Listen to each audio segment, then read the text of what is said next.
Recording in progress.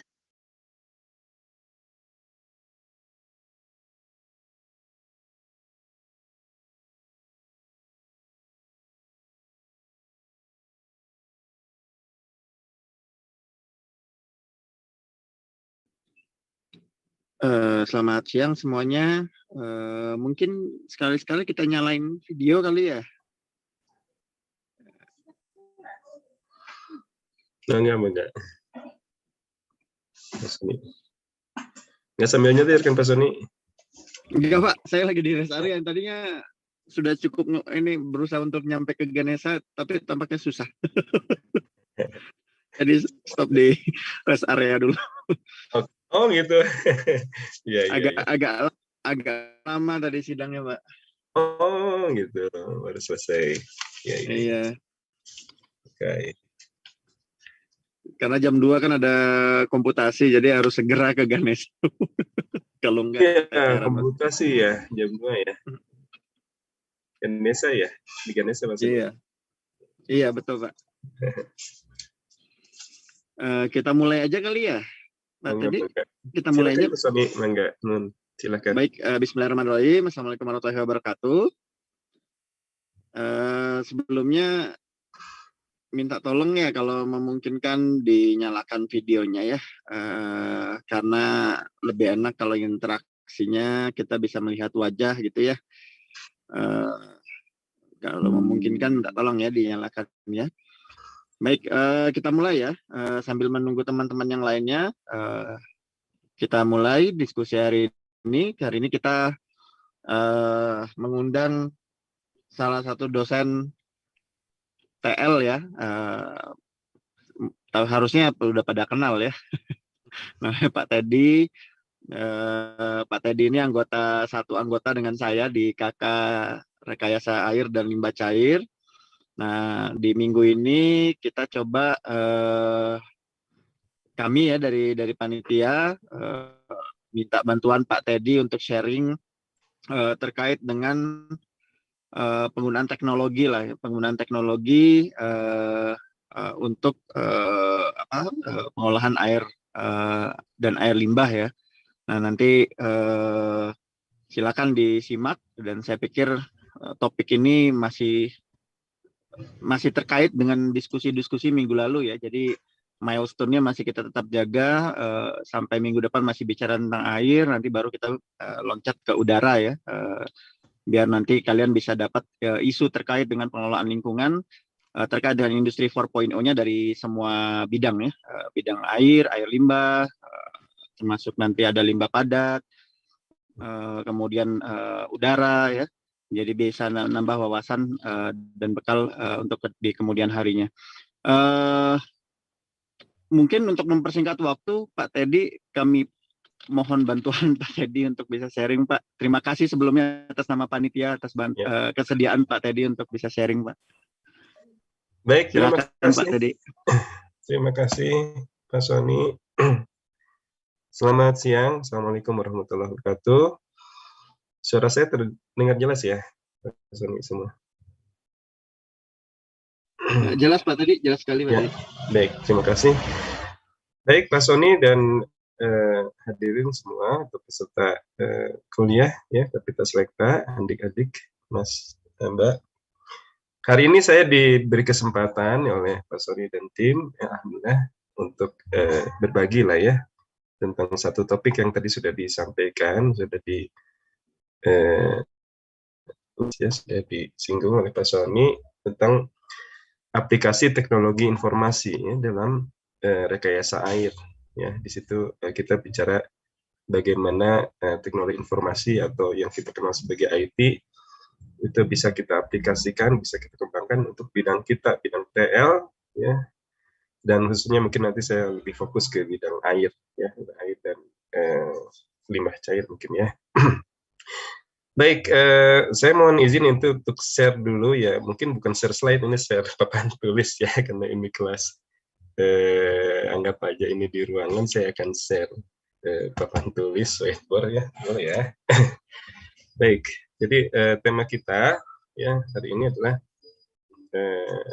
aplikasi aplikasi ya. Kurang sebentar.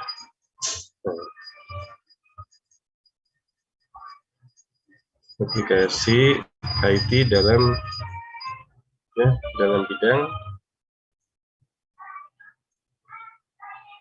bidang rekayasa air. Kurang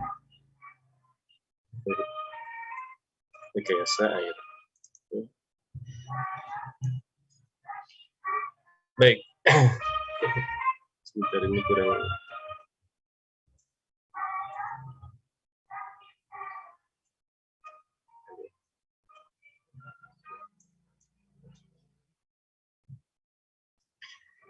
Ya. Maaf tulisannya. Nah, ini sebagai latar belakang ya, kenapa kita mengkaji bidang ini atau mengkaji topik ini. Ya. Kita memahami atau menyadari bahwa teknologi informasi itu sudah merambah demikian banyak aspek kehidupan kita ya. Jadi kalau dari lihat dari perkembangannya ini sebetulnya sudah lama ya perkembangan IT ini ya. Perkembangan IT ini mungkin sudah jauh lebih lama daripada yang kita bayangkan gitu ya, atau kita pahami ya.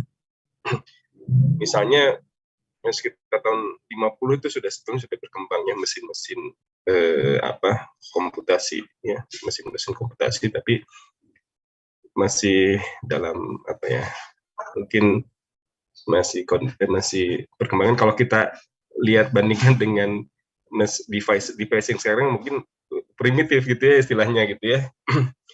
Jadi sebetulnya perkembangan ini sudah lama ya, dari sekitar tahun 50 gitu, dengan penemuan mesin analitik ya, misalnya oleh seorang ilmuwan bernama Alan Turing ya. Dia itu adalah seorang peneliti di bidang matematik dan komputasi ya. Kemudian ada yang namanya Ada Lovelace ya, sama juga sekitar tahun 50 ya. Nah, kemudian perkembangan ini makin maju ya, dengan ditemukannya atau berkembangnya bidang elektronik begitu, sehingga peralatan komponen mesin komputer itu makin efisien, makin bisa melakukan pekerjaan yang dengan volume besar dalam device yang kecil begitu ya. Sehingga kita mengenal misalnya personal komputer gitu ya. Personal komputer sebelum banyak digunakannya misalnya laptop gitu ya. Nah, kemudian personal komputer ini demikian meluas penggunaannya sehingga bisa dikatakan hampir, bukan setiap orang ya, banyak sekali lah yang menggunakan personal komputer ya. Jadi komputer yang memang digunakan untuk seorang gitu personal. Nah, dan ini ditunjang atau didorong oleh berdirinya dan berkembangnya perusahaan-perusahaan IT kelas multinasional atau kelas dunia seperti Microsoft, Macintosh dan lain-lain. Ya. Nah, kemudian, ini barangkali Anda kan juga udah ngambil pengenalan komputasi ya. Tadi Pak Sodi. Ini sebetulnya kita bahas di pengenalan komputasi ya, sebagai ini aja, refreshing aja. Nah, kemudian dengan dianggap pentingnya atau dibutuhkannya koneksi antar komputer begitu ya, baik dalam skala yang kecil misalnya dalam satu kantor, atau kemudian meluas menjadi skala katakan kota, dan kemudian satu negara, dan akhirnya skala dunia, maka berkembanglah apa yang kita kenal sekarang sebagai internet begitu ya. Jadi internet ini adalah sebetulnya media untuk saling menghubungkan antara komputer gitu ya. Awalnya begitu. Dimulai dengan apa yang disebut sebagai local area network atau LAN begitu ya. Nah, sampai perkembangan terakhir di mana kita bisa mengakses data ya, kemudian informasi dengan cepat begitu dalam waktu yang tidak ada jedanya, dari misalnya satu kejadian begitu, sehingga kita sekarang biasa menggunakan smartphone begitu ya. Nah, itu barangkali sedikit milestone begitu ya, bagaimana teknologi informasi ini berkembang dengan merupakan sebuah evolusi begitu ya. Jadi bukan sebuah perkembangan yang begitu saja terjadi. Nah, jadi kita sekarang sudah demikian, mungkin bisa dikatakan tergantung begitu ya dengan teknologi informasi. Tergantung dalam arti kalau kita atau Anda kehilangan handphone misalnya gitu ya, Alex misalnya, saya sebut aja nih, Alex misalnya kehilangan handphone atau ketinggalan handphone di rumah, panik nggak?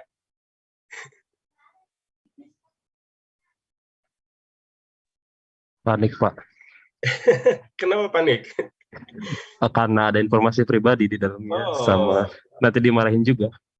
Ya, informasi pribadi gitu kan, kontak-kontak kita selama ini kita lakukan secara dengan handphone ya. Jadi kita sekarang tidak bisa membayangkan bagaimana kalau kita tidak menggunakan handphone atau tidak berkomunikasi berkontak tanpa handphone. Ya, barangkali paniknya kita kehilangan handphone itu hampir sama dengan paniknya kalau misalnya mati listrik di rumah gitu ya, atau bahkan lebih panik lagi gitu ya. Tidak listrik di rumah kita bisa cari alternatif, cari tempat dan lain-lain. Oke. Nah, jadi perkembangan ini demikian cepat sehingga kita mengenal apa yang disebut sebagai IoT ya. Ini istilah saja sebetulnya yang banyak dipakai begitu ya. Internet of Things ya, Internet of Things. Jadi apa-apa sekarang udah pakai internet begitu ya. Sehingga kita sangat sulit menemukan satu bidang pekerjaan atau satu bidang keilmuan yang tidak melibatkan internet begitu ya.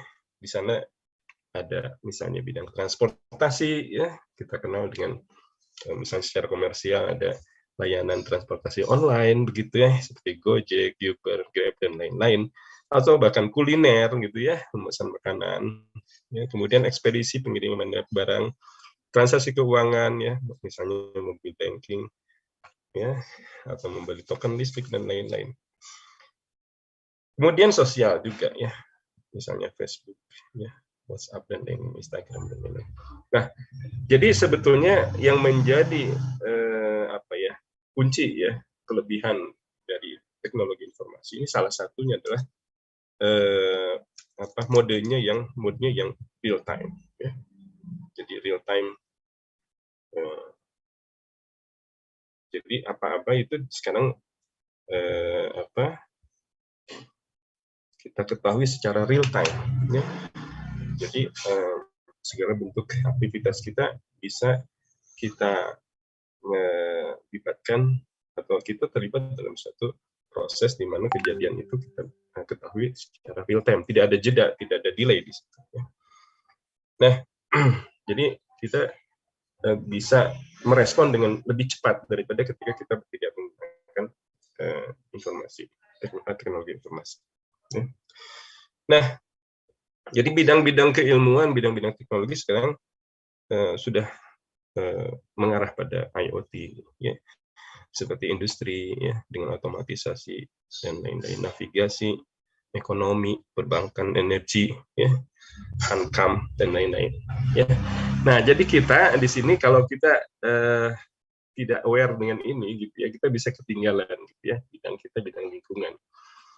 Nah, jadi harapannya hari ini ya bisa memberikan satu pencerahan ataupun motivasi, mungkin juga sudah di sesi sebelumnya ya, tapi mungkin ini sebagai penekanan saja bahwa bidang lingkungan juga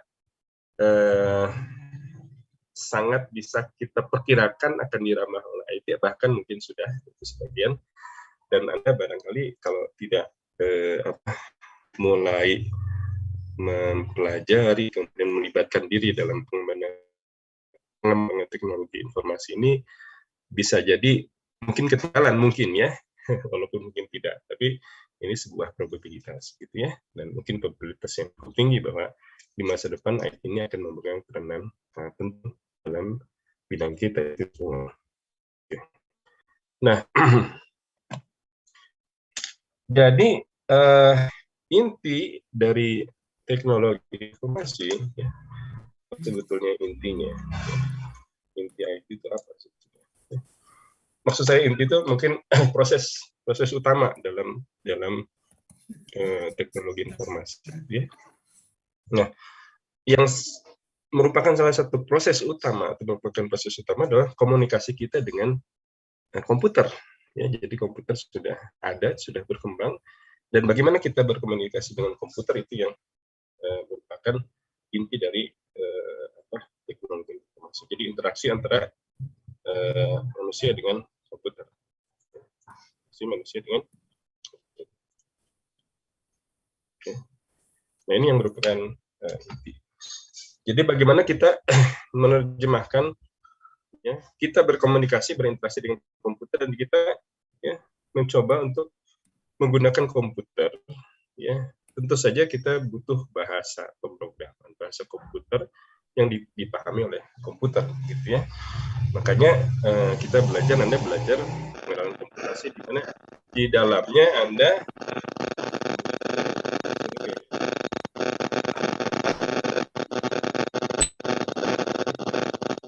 kemudian saya masih dengan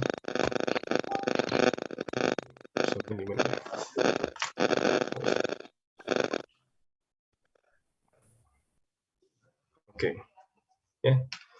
Jadi bagaimana kita berkomunikasi dengan komputer itu yang utama, ya, sehingga Anda diharuskan untuk mengambil mata kuliah atau ada mata kuliah wajib pengenalan komputer, ya. Karena di situ Anda belajar bagaimana berkomunikasi dengan komputer. Ya. Nah, caranya tentu saja dengan bahasa yang dipahami oleh komputer, ya, sehingga kita kenal sebagai bahasa pemrograman, ya, misalnya C++, ya, atau misalnya sebelumnya Pascal, ya, atau sebelumnya lagi ada namanya Fortran dan lain-lain. Ya. Nah, jadi ini yang sebetulnya proses utama, ya, yang harus dipahami dan juga sebetulnya dikuasai oleh Anda. Gitu. Apabila Anda atau kita semua itu tidak ingin tertinggal, ya, dalam perkembangan teknologi informasi ini, dan bisa memanfaatkan teknologi informasi ini untuk keperluan pemecahan masalah-masalah lingkungan. Oke, baik, kembali ke masalah lingkungan. Ya, jadi masalah lingkungan. Ya, jadi kita tadi sudah membahas sedikit tentang perkembangan teknologi informasi. Sekarang kita masuk ke masalah lingkungan. Ya, jadi di TL begitu ya, dan teman-teman Anda di Real itu belajar banyak tentang masalah-masalah lingkungan, ya, yang kita batasi sebagai lingkungan yang kita bina atau lingkungan binaan. Ya. Nah, jadi tujuan dari pendidikan di TL dan juga Real, ya, itu adalah untuk menerapkan ilmu dan teknologi, ya, dalam membantu mengatasi masalah-masalah lingkungan. Ya. Tujuannya apa? Tujuannya agar lingkungan ini pertama bisa lestari, ya, bisa dinikmati oleh generasi yang akan datang, dan juga untuk generasi sekarang, gitu ya, bisa memberikan manfaat yang sebesar-besarnya untuk manusia, begitu ya. Sehingga yang Anda pelajari seperti penyediaan air minum, ya, pengelolaan air buangan atau limbah, kemudian pengelolaan sumber daya air, ya, kemudian pengelolaan kualitas udara, ya, pengendalian pencemaran, sanitasi, drainase, ya, itu semua adalah bidang-bidang yang memang tujuannya untuk meningkatkan kesejahteraan masyarakat, gitu ya. Dan secara bersamaan juga melindungi dan memproteksi dan melestarikan sumber daya lingkungan sehingga dia bisa tetap dimanfaatkan untuk generasi yang akan datang. Ya. Nah, bidang-bidang ini yang saya sebutkan tadi, ya, air minum, ya, kemudian air limbah, ya, kemudian udara,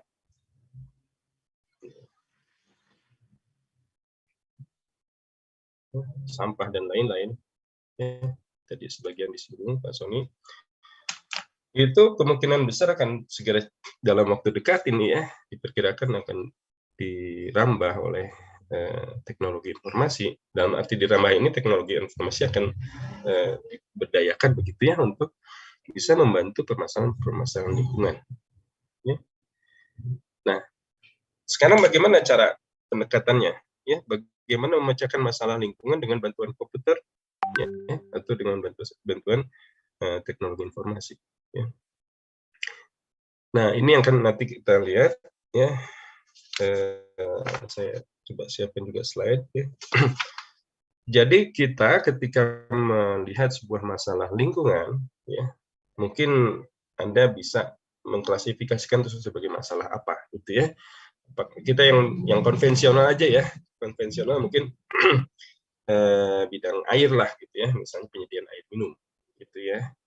Nah, Anda melihat itu sebagai satu sistem, mulai dari misalnya pengambilan airnya di intake, kemudian masuk transmisi, ya, kemudian masuk distribusi, ya, dan kemudian masuk dari intake mungkin ke transmisi, kemudian water treatment, kemudian masuk distribusi. Nah, Anda perlu membuat ya masalah yang pastinya itu masalah yang kompleks, gitu ya. Banyak variabel di sana. Misalnya masalah di intake aja, itu kan masalah yang cukup kompleks juga ya. Intake-nya apa bentuknya misalnya? Apakah dia air tanah ataukah air permukaan? Bagaimana dengan debitnya? Bagaimana dengan fluktuasi debitnya? Bagaimana dengan kualitasnya? Bagaimana dengan kontinuitasnya? Keberlanjutan alirannya dan lain-lain. Nah, itu semua masalah yang kompleks yang perlu kita permudah atau simplifikasi. Ya. Makanya disebut sebagai idealisasi, ya, idealisasi kondisi real, begitu ya. Jadi ada idealisasi kondisi yang real, ya, yang tadinya misalnya demikian kompleks menjadi sesuatu yang mudah didekati secara misalnya dengan mengembangkan persamaan matematis yang nanti kita libatkan dalam pembuatan komputer. Nah, jadi idealisasi ini yang merupakan bagian awal atau tahap awal dari sebuah proses ya, pemecahan lingkungan. Ya. Karena ada beberapa parameter yang mungkin tidak terlalu penting. Ya, misalnya kalau kita memodelkan pencemaran air atau pencemaran air sungai, gitu ya, di sungai ya tentunya, gitu ya, kan banyak tuh parameternya misalnya. Ada masalah kedalaman sungai yang begitu tidak teratur, ya. Kemudian juga ada masalah organisme di sana, gitu ya, ada ikan, ada yang lain, ya. Kemudian juga ada masalah sedimen. Nah, itu masalah yang kompleks yang perlu Anda simplifikasi atau membuat idealisasinya. Ya. Nah, itu adalah yang sebagai proses pemodelan. Itu adalah satu tahap yang kita kenal sebagai pemodelan. Ya. Pemodelan. Anda juga saya kira sudah banyak belajar tentang ini ya. Pemodelan. Ya. Jadi pemodelan pada dasarnya adalah yang membuat model. Ya, membuat model artinya membuat sebuah representasi. Ya, nanti kita lihat ada setidaknya kedua model matematik. Ya. Kita nanti lebih konsen ke model matematik sebetulnya. Yang itu dijadikan atau menjadi penyederhanaan atau simplifikasi atau idealisasi dari kondisi yang sesungguhnya di alam, gitu ya. Nah, kita akan melihat sebuah contoh kasus ya. Kebetulan ini yang saya pernah lakukan atau kerjakan, itu pemodelan pencemaran sungai ya. Ini salah satu bidang kita, gitu ya. Ada nanti yang tertarik dengan bidang air. Nah, ini merupakan sebuah tantangan yang cukup menarik begitu ya, dan sekaligus juga menantang. Bagaimana kita membantu menyelesaikan masalah pencemaran air sungai ya di lingkungan. Baik, saya ganti dulu screen-nya.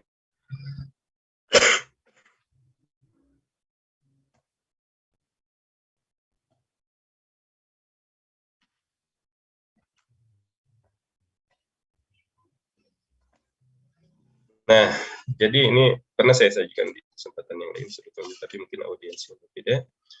Jadi saya melakukan sebuah studi tentang peran pemodelan ya, dalam pengelolaan kualitas. Nanti kita akan melihat apa itu peran dan kondisi sungai di Indonesia. Kemudian juga apa itu model ya, walaupun saya kira ini sudah sangat familiar bagi Anda ya, tapi tidak apa-apa juga kita ulas ya. Kemudian ada dua jenis model ya, model fisik dan model matematik serta kombinasi keduanya. Kemudian bagaimana proses pembuatan model, baik model fisik maupun model matematik. Kemudian ada studi kasus ya.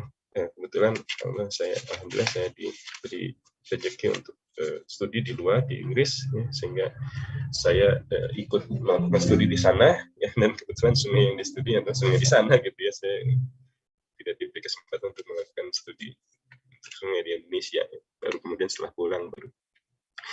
Kemudian apa sebetulnya potensi pengembangannya di masa depan ya, dan kesimpulan syarat. Ini mungkin tidak akan saya ulas terlalu detail, tapi ini saya cuma menyampaikan poin-poin pentingnya aja. Jadi adik-adik semua ya, maaf ini kalau saya kurang interaktif ini ya, harusnya sambil diskusi, nanya segala macam, tapi kalau online tidak ada kagok gitu ya. Nah, adik-adik semua, jadi kita pahami bahwa sungai ini sebetulnya fungsinya banyak gitu ya, dan sangat vital gitu ya. Di antaranya untuk pertanian, ya, irigasi, kemudian ini yang mungkin sangat berkaitan dengan bidang kita, penyediaan air minum, kemudian sebagai pembangkit listrik, ya, tenaga air, dan di samping itu fungsi-fungsi yang tidak kalah pentingnya seperti ekosistem, ya, untuk menjaga ekosistem di alam, kemudian transportasi, ya, bahkan pariwisata, olahraga, rekreasi, dan juga sebagai estetika kota, ya. Kita barangkali pernah melihat atau ada yang pernah berkunjung ke negara-negara di mana sungai-sungainya itu demikian bersih sehingga menjadi bagian dari estetika kota, ya, dan fungsi sosial serta yang lain. Nah, tapi kita lihat sekarang kondisi sungai di Indonesia, ya, dengan kondisi fungsinya yang demikian penting, secara ironis atau ironisnya, ya, kondisi di sungai di Indonesia itu menunjukkan kondisi yang terancam begitu ya. Jadi dari segi pencemaran limbah gitu ya, cair, kemudian sampah ya. Nah, jadi menurut sebuah sumber gitu ya dari Kementerian Lingkungan Hidup dan Kehutanan, sekitar 73% sungai di Indonesia itu sudah berada dalam keadaan tercemar gitu ya, sudah berada dalam keadaan tercemar. Ya. Jadi ini kondisi umumnya begitu ya, dan kita tahu di beberapa provinsi ada beberapa sungai yang menjadi prioritas untuk dipulihkan kondisinya ya. Misalnya kalau di Jawa ada Citarum, Ciliwung, Cisadane, ya, Serayu, Bengawan Solo, Brantas, dan lain-lain, dan juga di provinsi yang lain. Nah, kondisi seperti ini, kondisi sungai seperti ini tentu saja menimbulkan sebuah potensi ancaman di masa depan. Karena sungai seperti tadi saya sampaikan ya, merupakan sumber air yang sangat vital untuk kehidupan manusia, ya, termasuk penyediaan air bersih atau air minum. Ya. Maka ada bukan potensi namanya ancaman, ancaman begitu ya. Ada ancaman atau kemungkinan di masa depan kita akan mengalami sebuah krisis, gitu ya. Nah, ini mudah-mudahan tidak terjadi. Makanya ini adalah suatu hal yang perlu kita perhatikan kita semua.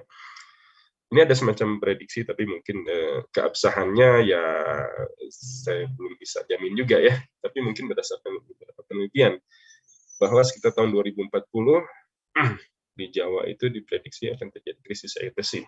Tapi sebetulnya di beberapa tempat sekarang juga kan sudah teralami begitu ya.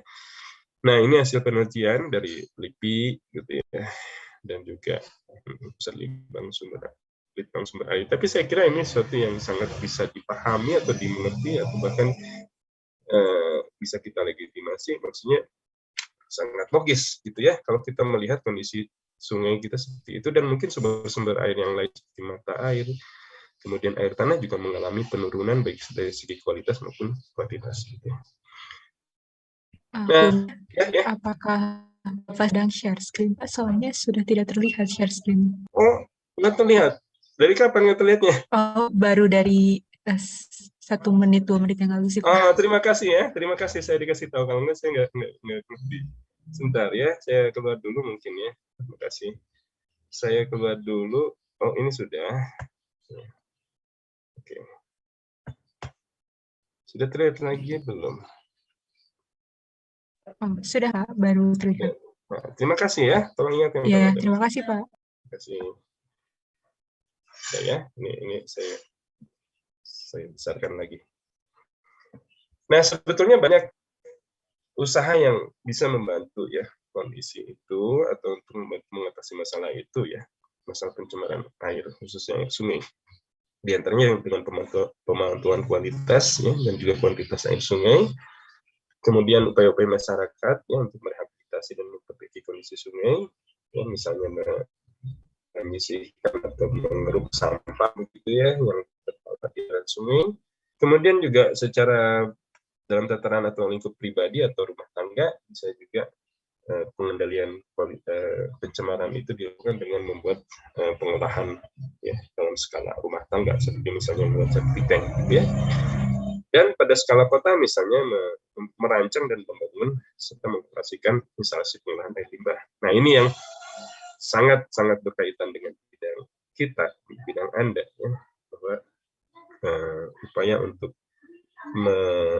mempelajari ya, mengembangkan kemampuan di bidang perancangan itu sangat penting ya, khususnya kalau di bidang inilah bidang perancangan instalasi ya, baik instalasi air minum maupun dalam hal ini yang berhubungan adalah instalasi air olah ya. Dan juga usaha yang lain adalah melakukan atau mengembangkan penelitian ya. Nah, kita lihat sekarang bahwa masalah pemodelan, makanya saya beri tanda panah ini yang mungkin lebih berkaitan dengan kita, sebetulnya lebih ke arah dan pengembangan tentang sungai gitu ya, modelan ini. Baik, itu tadi kita melihat gambaran tentang salah satu masalah lingkungan ya, masalah lingkungan perairan, yaitu secara khusus masalah sungai gitu ya. Sekarang kita melihat komponen kedua dari tema ini, yaitu tentang model ya. Tadi saya sudah sampaikan pemodelan itu apa, tapi mungkin lebih jelasnya kita coba diskusikan lebih jauh. Nah, jadi mungkin ada tahu ini siapa yang pegang model pesawat ini? Mbak Safira, tahu Mbak Safira? Nggak kenal ya? Masa sih? Mbak, ini Rizky, tahu nggak sih siapa? Yang pegang model? Siapa itu? Nggak kenal. Masa nggak kenal ini ya? Kenal dong. Pastinya siapa? Habibie bukan, Pak? Pak Habibie ya. Alhamdulillah, semoga Allah merahmatinya. Pak Habibie ya, pegang model pesawat. Nah, ini model sebetulnya itu kan, model itu apa gitu ya? Model itu adalah sebuah representasi ya, mungkin di sini rencana atau representasi tepatnya gitu, atau deskripsi yang menjelaskan suatu objek gitu ya, atau satu sistem ya, atau konsep juga gitu ya, dimodelkan, yang seringkali melakukan penyederhanaan atau idealisasi. Nah, ini yang tadi saya singgung. Jadi pesawat terbang tentunya sangat kompleks, tapi kalau dibikin modelnya mungkin kita hanya mengambil komponen-komponen utamanya aja.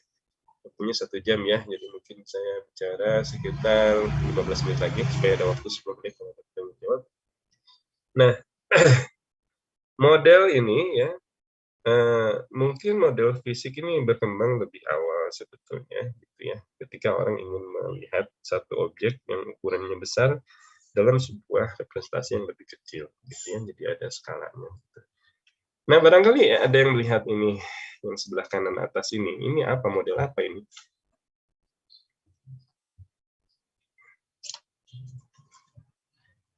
Model irigasi Pak atau bukan? Iya, betul ya. Ini model irigasi ya. Jadi kita melihat orang itu ya. Aduh, ini kenapa ya? Sebentar. Ini masalah. Kenapa ya? Sebentar. Oke. Nah, oke. Ya, ini mungkin model irigasi atau bahkan juga model sungai begitu ya, di mana kita bisa bandingkan dengan ukuran orang begitu ya. Jadi model itu kalau yang aslinya mungkin jauh lebih besar daripada itu. Itu adalah Nah, jadi setidaknya ada dua model itu ya, jenis model itu, model fisik dan model matematik. Ya, model fisik seperti yang tadi kita lihat, dan model matematik inilah yang sebetulnya sama dengan model komputer sebetulnya, gitu ya. Jadi bukan sama sebetulnya, model matematik ini adalah bagian dari model komputer. Ya, kalau kita melibatkan komputer di dalam proses perhitungannya. Ya, jadi model komputer itu kita awali dengan model matematik. Ya. Nah, saya kira nggak usah terlalu saya bacakan ya, tapi intinya adalah model fisik itu seperti yang kita lihat tadi. Model matematik adalah sesuatu yang kita kembangkan dari persamaan-persamaan matematik. Gitu ya. Oke, nah ini ada kelebihan dan kekurangan masing-masing model ya. Kalau model fisik itu dia bisa merepresentasikan proses-proses yang agak sulit ya didekati dengan persamaan-persamaan matematik gitu ya. Kekurangannya mahal dan lama membuatnya. Kalau matematik, model matematik kelebihannya cepat dalam membuat dan mendapatkan hasil dan relatif lebih ekonomis, lebih murah. Kekurangannya yang tadi ya, mungkin proses-proses yang rumit agak sulit untuk direpresentasikan dalam bersama matematik. Tapi itu tentunya subjektif ya, relatif. Jadi kalau orang yang sudah ahli sekali ya mungkin dia tidak akan kesulitan dalam mengembangkan. Oke. Ini adalah beberapa model fisik dari sungai, begitu ya. Jadi ukurannya bisa sampai puluhan meter gitu ya, seperti ini di satu lab gitu. Saya nggak tahu di mana ini, mungkin di Amerika atau di mana. Ya. Nah, di kita juga ada gitu ya, kalau di ITB itu ada di teknik sipil begitu ya, atau di SDA gitu di Jatinangor. Ya. Oke. Nah, ini proses pembuatannya. Nah, sedangkan model matematik ya, pekerjaannya lebih kepada ya mungkin melibatkan pemikiran ya. Kalau fisik barangkali sebetulnya tidak banyak konseptualisasi, tapi kalau model matematik lebih banyak konseptualisasi. Jadi kalau model fisik mungkin yang dibutuhkan itu adalah sumber daya keuangannya begitu ya, untuk membangun sebuah model matematik fisik dengan skala yang relatif besar gitu. Nah, tapi kalau matematik mungkin lebih membutuhkan kemampuan Anda dalam kemampuan kita dalam mengembangkan persamaan-persamaan matematik gitu ya. Nah, jadi secara umum atau secara garis besar bagaimana kita melihat masalah fisik itu kemudian kita terjemahkan ke dalam masalah matematik. Kira-kira gitu ya, walaupun mungkin tidak mudah itu. Tidak semudah dikatakan ya. Tapi ambil contoh misalnya sungai tadi gitu ya. Ini kalau waktunya cukup sebetulnya saya ingin menggambar, tapi oke, mungkin saya coba buat dalam whiteboard lah ya. Maaf, whiteboardnya tulisan saya kurang bagus. Nah, jadi misalnya sungai, ya, misalnya sungai, katakan ini pegunungan, kemudian sungai ke sini gitu kan, ya. Bagaimana kita memodelkan sungai gitu kan? Itu masalahnya. Nah, ini yang kita memulainya dengan konseptualisasi. Jadi idealisasi bagaimana sebetulnya bentuk sungai, mulai dari bentuk morfologinya gitu ya. Kemudian ya, morfologi seperti ini, itu kan harus dimodelkan. Ya, belokan-belokan ini atau minder seperti ini. Kemudian bagaimana kalau kita gambarkan di dalam penampang melintangnya, berapa kedalamannya, bagaimana dasar sungainya dan lain-lain. Nah, ini kemudian dibuat idealisasi dalam bentuk grid-grid begini.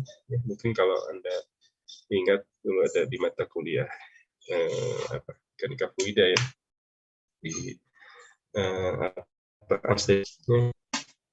Nah, jadi kita di dalam pemodelan kita memodelkan sungai ini di dalam sebuah skema matematik gitu ya, skema begini ya, skema matematik agar kita bisa menghitung parameter-parameter ya, misalnya tinggi muka air, kemudian debit, kecepatan dan lain-lain, bahkan sampai pencemar itu dalam grid-grid seperti ini. Oke. Nah, saya tutup lagi, saya kembali. Maaf kalau waktunya ini sampai jam 12 ya Pak Sony ya, termasuk tanya jawab ya. Sampai jam 1 juga boleh kok Pak. Oh gitu, oke. Makasih kalau agak fleksibel Pak Sony. Jadi saya mungkin nggak sampai jam 1, tapi saya nggak usah terburu-buru berarti ya. Terima kasih Pak Sony. Ya. Nah, mungkin sampai 12 lebih lah ya. Jadi dalam proses pembuatan matematik, ya, sebentar ya, ini jalan. Kak, sebentar Kak. Ini tuh. Oh, sebentar. Oke, kadang-kadang juga berhenti. Oke. Sini aja dulu. Asisten saya, untuk saya. Nah, jadi proses pembuatan matematik ini, model matematik ini pun memang umumnya kita tidak menjalani sih proses ini gitu ya, karena ini berarti Anda membuat model gitu ya, Anda membuat model. Yang banyak kita lakukan itu sebetulnya menggunakan model orang begitu ya, mengaplikasikan untuk masalah yang kita teliti begitu ya. Misalnya kita meneliti tentang pencemaran di satu sungai, katakan Citarum, terus kita pakai model misalnya katakanlah WASP gitu ya, WASP, atau misalnya Pol2K gitu kan, Pol2KW, atau misalnya lagi gitu ya, ada ratusan bahkan model-model itu yang berhubungan dengan sungai. Nah, itu adalah model-model komersial yang dijual orang, dibuat dan kemudian dijual oleh orang gitu ya. Dan kita tinggal menggunakannya. Jadi yang saya tadi sampaikan sebetulnya proses pembuatan model itu gitu ya. Nah, saya alhamdulillah ada kesempatan untuk membuat model sungai gitu, tapi sangat sederhana pada saat saya mengambil tugas saya di S1, S3, S2, S3 malah nggak membuat, tapi mengaplikasikan untuk meneliti satu parameter gitu ya. Nah, jadi yang tadi itu yang saya sampaikan mulai dari konseptualisasi dan lain-lain itu adalah sebetulnya proses pembuatan modelnya ya. Dan ini mungkin yang kita masih katakan bisa dikatakan ya masih ketinggalan begitu ya, karena belum banyak gitu model yang dikembangkan oleh kita sendiri, maksudnya di sungai gitu ya, model sungai saya juga belum gitu membuat langsung gitu ya, paling mungkin memodifikasi gitu ya, memodifikasi model yang sudah ada. Dan itu yang saya lakukan kemarin waktu saya mengambil studi S3, memodifikasi. Jadi modelnya sudah ada, tapi saya modifikasi untuk keperluan penelitian saya. Nah, jadi ini kira-kira gambaran gitu ya, mulai dari mulai dari pengembangan model bersama matematik, kemudian membuat skema penyelesaiannya ya, sampai kemudian membuat coding ya, kodenya ya, sampai membuat kodenya, dan ini yang nanti dijalankan di komputer. Anda membuatnya dalam bahasa pemrograman yang Anda kuasai, misalnya Python kah atau yang lain. Dan kalau Anda berhasil misalnya membuat model ini, Anda kemudian bisa menghubungkannya dengan aplikasi untuk visualisasi. Misalnya seperti ini. Ya, ini adalah model itu kemudian disajikan dengan aplikasi tambahan sebetulnya ya, misalnya Techplot atau apa, itu adalah untuk memvisualisasikan hasil pemodelan yang Anda lakukan, ya, pemrograman yang Anda lakukan. Ya, jadi misalnya di sini ini kelihatannya ada pemetaan konsentrasi ya, satu parameter begitu ya. Sebentar ya.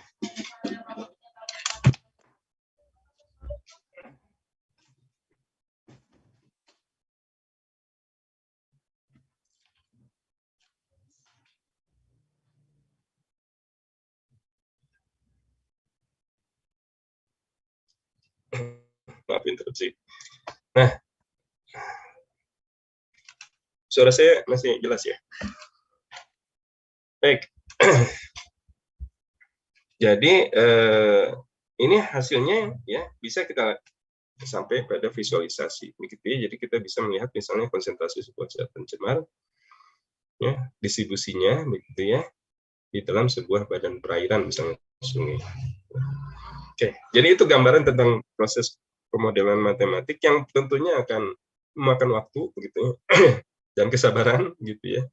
Anda masih ingat barangkali ketika mengambil matematika komputasi bagaimana Anda mulai belajar dari yang paling sederhana begitu ya sampai yang cukup kompleks. Tapi saya cukup optimis bahwa kalau Anda sudah mengambil mata kuliah itu dan semua sudah mengambil mata kuliah itu, sebetulnya secara prinsip tidak ada kendala ya untuk membuat sebuah model yang mungkin sifatnya mungkin lebih sederhana daripada model-model komersial yang selama ini beredar gitu ya. Tapi untuk keperluan-keperluan misalnya tugas akhir atau apa gitu ya, sebetulnya bisa buat model sendiri ya. Nah, saya ada membimbing gitu ya siswa pemodelan pemanenan air hujan misalnya gitu ya. Nah, itu dengan model gitu dan dia menggunakan lupa saya, atau enggak C++ atau yang lain bahasanya. Nah, mungkin bukan sebagai pemodel, mungkin lebih pada komputasi ya. Jadi membuat program untuk mempercepat proses perhitungan yang biasa kita lakukan selama ini untuk analisis hidrologi gitu ya. Oke. Nah, bagaimana model hibrid dan fisik model fisik dan matematik ini dibangun begitu ya. Ini tadi saya sudah sampaikan secara ya lebih kurang lah gitu ya. Nah, tapi ini prosesnya sebetulnya ya. Jadi kita melihat apa sebetulnya yang kita minati, masalah apa yang kita minati, yang ingin kita teliti. Kemudian kita buat konseptualnya ya, bagaimana sungai itu secara ideal begitu ya.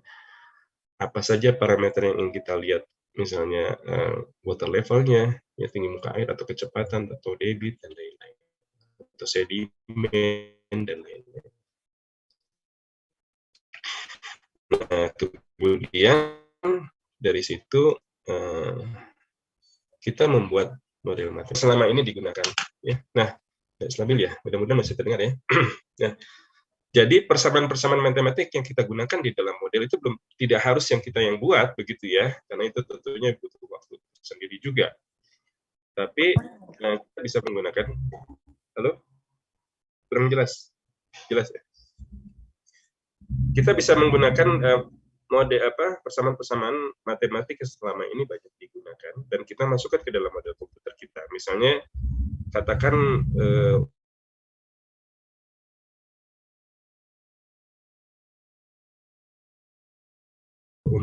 untuk aliran air ya,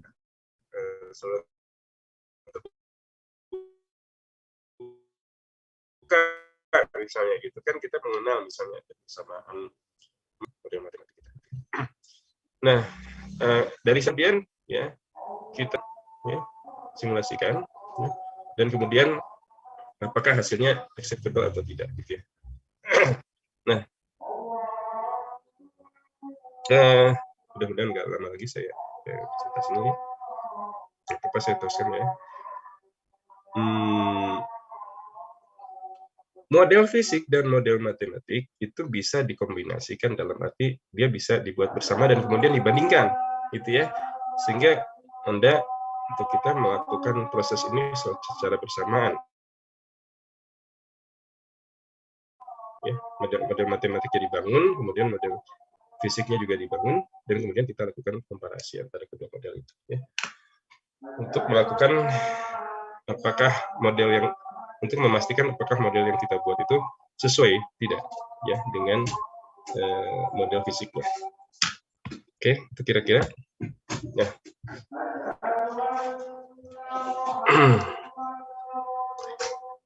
saya pelan-pelan aja ya. Nah, ini saya sedikit kasih gambaran tentang apa yang pernah saya lakukan ketika saya melakukan studi ya, S3 di Inggris. Ya.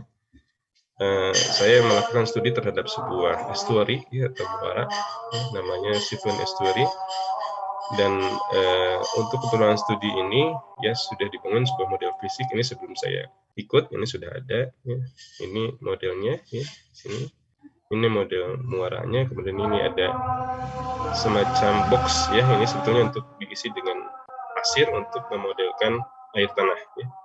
Kemudian di sini ada apa sih?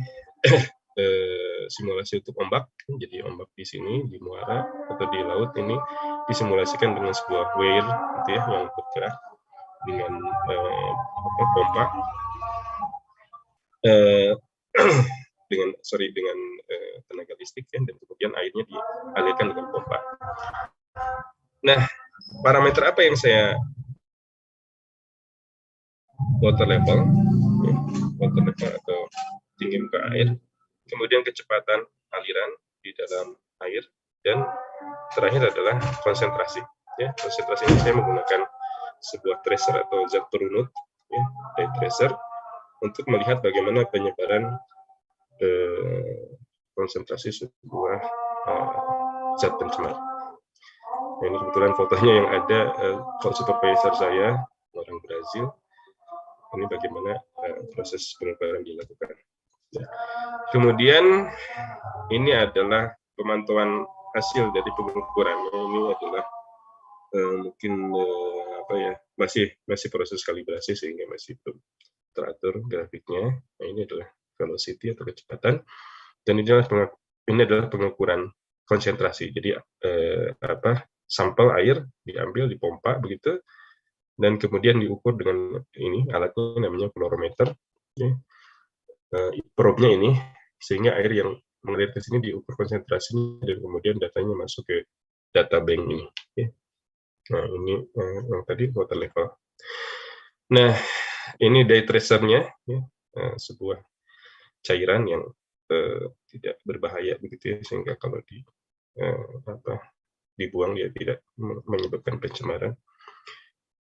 Hanya warna saja. Kemudian ini juga adalah box pasir untuk merepresentasikan air tanah yang berhubungan dengan air sungai atau estuary. Nah, ini sebetulnya bisa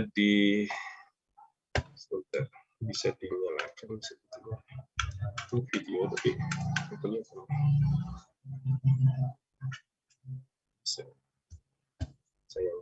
sudah.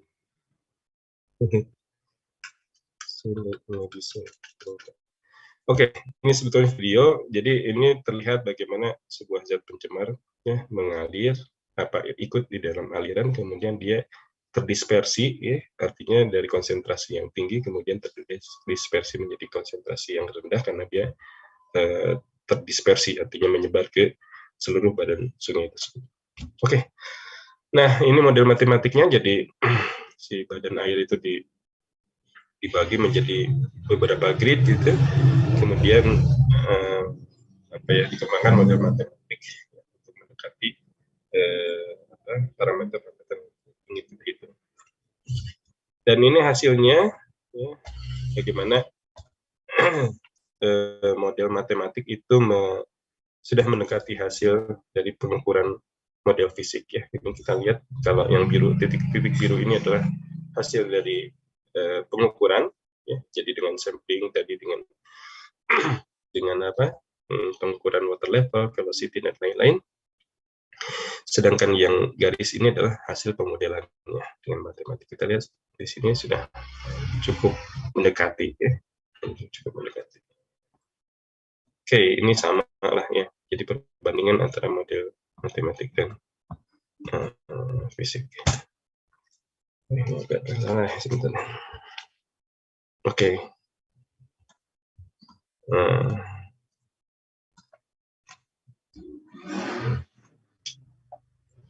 Maaf. Ini kurang lancar.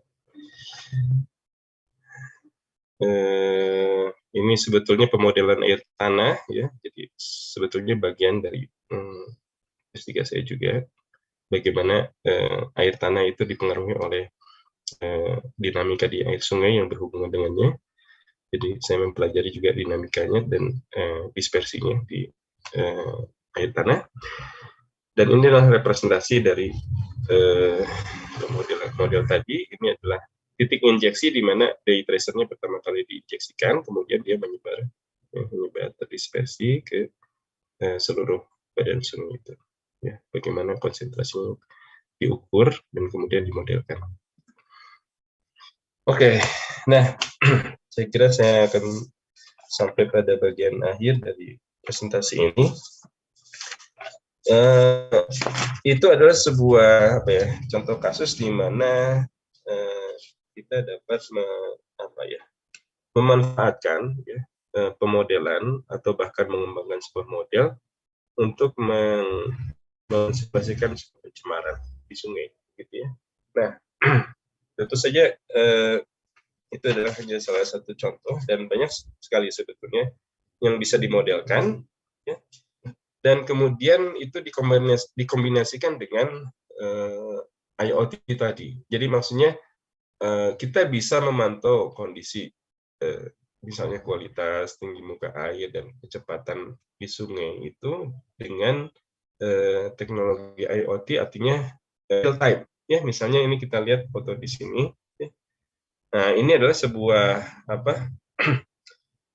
stasiun pengukuran, ya mungkin ini water level atau apapun, ya, yang kemudian hasilnya ditransmisikan, gitu ya, dengan teknologi telemetri, ya, menggunakan satelit dan hasilnya bisa kita dapatkan saat itu juga, ya. Jadi kalau Anda selama ini misalnya melakukan pengukuran sampling atau pengambilan sampel dari sungai, kemudian Anda perlu waktu untuk untuk menguji kualitasnya begitu ya di laboratorium. Mungkin Anda butuh waktu 2 minggu misalnya gitu kan untuk misalnya mengetahui kadar parameter-parameternya, misalnya kadar organik, COD, BOD dan lain-lain. Nah, tapi dengan perkembangan IoT ini, ya, Anda bisa mendapatkannya itu dalam hitungan detik, gitu ya. Nah, tapi catatan yang penting, belum semua parameter itu bisa atau sudah dibuat alat ukurnya yang bisa mendeteksi secara real time. Misalnya alat untuk BOD, ya, mungkin ada ya, tapi belum banyak dikembangkan, ya. Dan yang lain, yang ada barangkali masih parameter-parameter yang relatif sederhana yang selama ini kita bisa juga ukur di lapangan secara langsung, misalnya pH, suhu dan lain-lain, ya. Tapi itu adalah pengembangan yang diperkirakan akan terjadi, begitu ya, bahwa parameter-parameter kualitas air itu nanti bisa diukur secara langsung, gitu ya, karena sebagian sekarang sudah mulai dan sudah dikembangkan, ya. Nah, ini adalah sebuah gambaran tentang bagaimana nanti kondisi pengelolaan sumber daya air itu dilakukan secara real time, ya. Jadi ini ada misalnya perkotaan, begitu ya. Bagaimana pengelolaan air di sini di kota ini dipantau secara real time, ya, dengan IoT. Kemudian juga misalnya wastewater treatment, ya, ini juga bisa dipantau dengan real time bagaimana kinerja dari WTP-nya. Juga water supply, ya. juga misalnya pertanian, ya, dan ini misalnya sumber air, sebuah sumber air. Nah, ini semua menuju ke arah sana. Bagaimana pengelolaan sumber daya air itu dilakukan dengan menggunakan teknologi informasi. Gitu ya. Jadi tantangan ke depan, ya, atau peluang ke depan itu adalah bagaimana kita bisa mengembangkan, ya, kemampuan di bidang pemodelan, ya, baik model matematik maupun model fisik yang saat ini mungkin tidak banyak lagi dibuat karena memang cost-nya yang besar dibandingkan dengan model matematik, tapi tetap punya banyak kelebihan juga, ya. Misalnya kalau orang lihat model fisik ini kan bisa langsung terbayang, oh ini sungai gitu ya. Kalau model matematik kan orang mesti mikir dulu ini apa, model apa, karena hanya isinya aja model-model, hanya persamaan-persamaan matematik gitu ya. Hanya orang yang paham aja yang bisa paham, yang bisa langsung memahami itu model sungai. Gitu ya. Dan bagaimana kita kemudian memantau kondisi suatu sungai, gitu ya, bagaimana kualitasnya, pencemaran yang terjadi, gitu ya, sumber-sumber pencemaran dan lain-lain secara real time. Harapannya bahwa dengan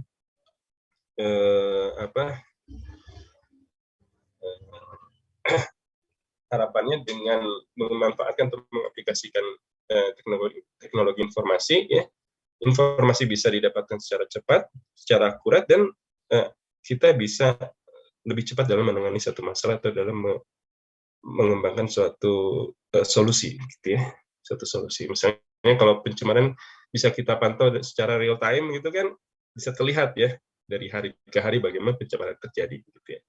Kalau selama ini mungkin kita ngambil sampel barangkali hanya untuk keperluan penelitian saja, begitu ya. Misalnya ya 1 tahun barangkali hanya 1 kali aja gitu orang meneliti tentang kualitas air di satu sungai. Tapi dengan teknologi ini bisa tiap hari kita memantau kondisi kualitas air di sungai. Dan dengan demikian bisa lebih cepat, lebih akurat, dan lebih tepat ya penanganannya, apa yang sebetulnya terjadi. Oke, ini saya kira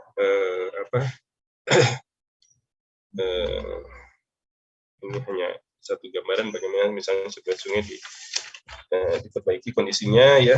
Yang merah dan coklat itu adalah industri-industri atau sumber-sumber pencemaran yang belum menggunakan atau belum memanfaatkan IPAL misalnya gitu. Kemudian kalau sudah diperbaiki kondisinya bagaimana, ya, lebih banyak yang hijau gitu ya, artinya dia sudah menggunakan IPAL. Dan terakhir kalau semua menggunakan IPAL, maka kita harapkan sungainya menjadi bersih ya dengan warna hijau ini. Jadi ini semua bisa disimulasikan dengan model gitu ya. Nah, saya keluar dulu dari sini dan kemudian sedikit saya kasih sedikit epilog ya, bahwa atau kata-kata penutup ya, bahwa dengan perkembangan ini, kesimpulan saja, dengan perkembangan teknologi informasi sangat diharapkan ya Anda sebagai calon sarjana di bidang teknik lingkungan juga familiar begitu ya, cukup tanggap ya terhadap masalah yang bisa didekati dengan pemodelan dan melihat peluang-peluang pengembangan di masa depan. Saya pribadi cukup yakin bahwa ke depan itu teknologi informasi akan dominan gitu dalam pengembangan teknologi, termasuk teknologi lingkungan, sehingga kalau kita tidak ingin belajar atau tidak ingin mengaplikasikan, mungkin kita agak tertinggal gitu ya. Dan terutama tentu saja supaya Anda bisa lebih mengembangkan karir ya, kemampuan dan juga kemampuan memecahkan masalah lingkungan dengan menggunakan pemodelan atau teknologi informasi.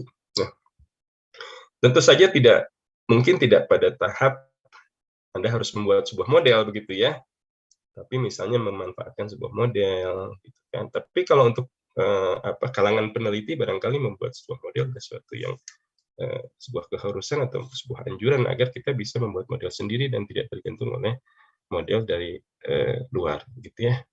Nah,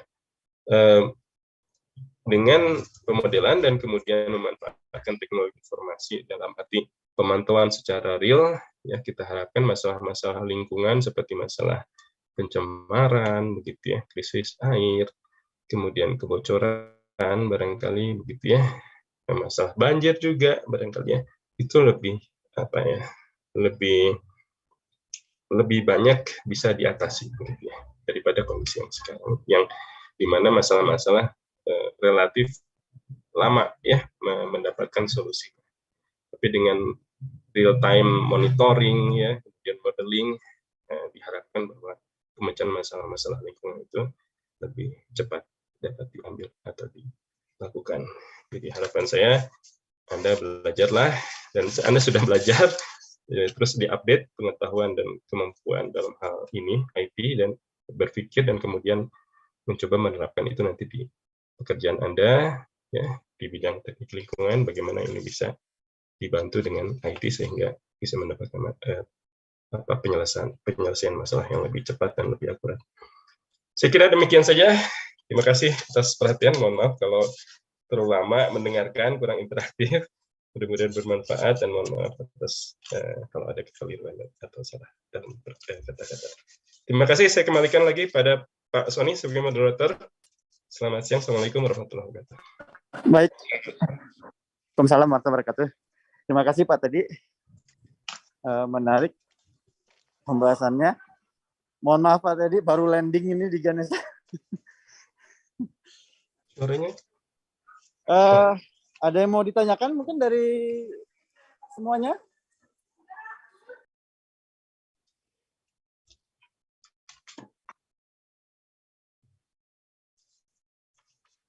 Ada yang mau ditanyakan? Silakan.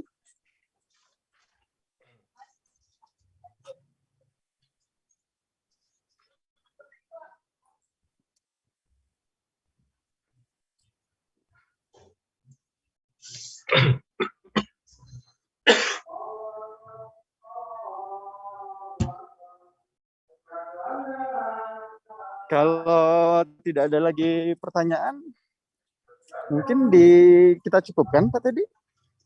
Baik, Pak Sony, sepertinya perlu waktu untuk meresapi. Mudah-mudahan bermanfaat aja. Ya, terima kasih Pak Sony.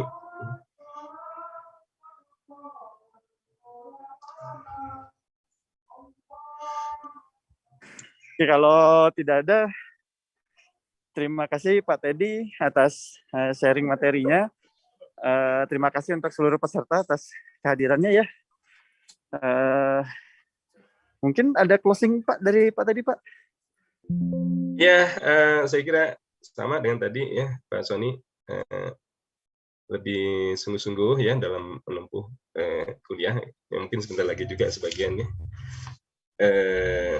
Dan ya nitip aja itu bahwa mempelajari IT begitu ya, supaya nanti tidak tertinggal dan bahkan Anda menjadi leading figures ya di bidang yang Anda kembangkan. Itu aja Pak Sony, terima kasih. Baik, terima kasih Pak Teddy, terima kasih semuanya. Ini salah satu materi yang menarik ya, dan bisa jadi ide buat penelitian juga. Kalau ada yang mau didiskusikan bisa ke Pak Teddy langsung nih. Pak Sony juga, Pak Sony ahlinya. Baik, terima kasih sekali lagi, terima kasih Pak Teddy. Ya, saya tutup. Wassalamualaikum warahmatullahi wabarakatuh. Waalaikumsalam warahmatullahi wabarakatuh. Hatur nuhun Pak Sony dan semua. Terima kasih banyak. Terima kasih banyak Pak. Terima kasih.